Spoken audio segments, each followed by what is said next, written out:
पड़वा।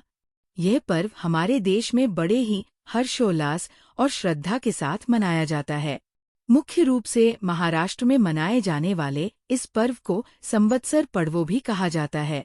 ये हिंदू कैलेंडर के अनुसार चैत्र मास की शुक्ल प्रतिपदा तिथि को मनाया जाता है। चैत्र प्रतिपदा से हिंदू नववर्ष की शुरुआत होती है। इसी दिन से चैत्र माह की नवरात्रि भी प्रारंभ होती है। गुड़ी पड़वा का महत्व। गुड़ी पड़वा का हमारे जीवन में विशेष धार्मिक, ऐतिहासिक और सांस्कृतिक महत्व है। पौराणिक मान्यता के अनुसार इसी दिन ब्रह्मा जी ने सृष्टि की रचना की थी। कहा जाता है कि इसी दिन से दिन, सप्ताह, महीने और वर्षों का प्रारंभ हुआ था। कुछ मान्यताओं के अनुसार इस दिन भगवान श्रीराम ने बाली का वध कर सुग्रीव को न्याय दिलाया और उसका राज्य वापस लौटाया। गुड़ी पड़वा पर फहराई जाने वाली विजय पताका इसी जीत का प्रतीक मानी जाती है। महाराष्ट्र में गुड़ी पड़वा का ऐतिहासिक महत्व। महाराष्ट्र में इस पर्व को मराठा शासक छत्रपति शिवाजी महाराज की युद्ध में विजय से भी जोड़ा जाता है। ऐसा माना जाता है कि उनकी जीत के बाद ही ये पर्व बड़े धूमधाम से मनाया जाने लगा। कैसे मनाया जाता है गुड़ी पड़वा? इस दिन लोग अपने घरों की साफ सफाई करते हैं और मुख्य द्वार को आम के पत्तों से सजाते हैं। द्वार पर रंगोली बनाई जाती है जो नकारात्मकता को दूर करती है और सुख समृद्धि को आकर्षित करती है। घर के बाहर एक विशेष ध्वज फहराया जाता है जिसे गुड़ी कहा जाता है।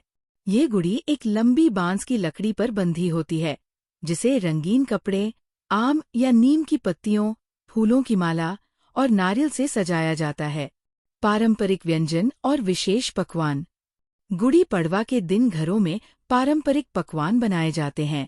महाराष्ट्र में इस दिन विशेष रूप से पूरन पोली बनाई जाती है जो गुड़ी पड़वा का प्रमुख व्यंजन है। इसके अलावा नीम की पत्तियों का सेवन करने की भी परंपरा है। ऐसा माना जाता है कि नीम की पत्तियां स्वास्थ्य के लिए लाभकारी होती है और कई बीमारियों से बचाव करती है। गुड़ी पड़वा का ज्योतिषीय महत्व। ज्योतिष शास्त्र के अनुसार इस दिन घर में गुड़ी फहराने से नकारात्मक ऊर्जा समाप्त होती है और सुख समृद्धि का आगमन होता है। ये दिन नए कार्यों की शुरुआत के लिए बेहद शुभ माना जाता है। गुड़ी पड़वा का अन्य राज्यों में महत्व। गुड़ी पड़वा केवल महाराष्ट्र में ही नहीं बल्कि भारत के अन्य राज्यों में भी अलग अलग नामों से मनाया जाता है। आंध्र प्रदेश और तेलंगाना में इसे उगादि कहा जाता है। कर्नाटक में इसे युगादि के रूप में मनाया जाता है।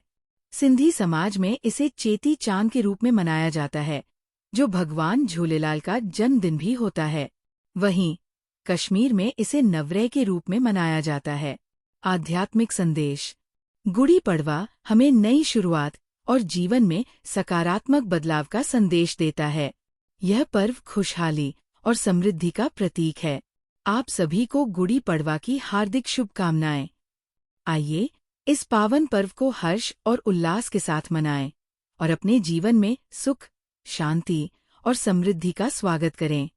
गुड़ी पाड़वा में एक भव्य शोभायात्रा निकाली जाती है जिसमें पारंपरिक संगीत, नृत्य और डेकोरेशन के साथ साथ महाराष्ट्र की संस्कृति के दर्शन होते हैं। इस शोभायात्रा में लोग पारंपरिक कपड़े पहनकर हाथों में गुड़ी के साथ अन्य प्रतीकात्मक वस्तुएं लेकर पहुंचते हैं। लोग इस दिन सड़कों पर रंगोली, घरों को इस दिन फूलों से सजाया जाता है और सभी तरफ खुशी का माहौल रहता है। अगर आपको ये वीडियो पसंद आई हो तो इसे लाइक करें, शेयर करें और चैनल को सब्सक्राइब करना न भूलें। यदि आपको यह जानकारी उपयोगी लगती है तो आप इसे कम से कम 5 ऐसे ग्रुप में डालें जिनमें आप एक्टिव हैं, ताकि दूसरों को भी इस जानकारी का लाभ मिल सके।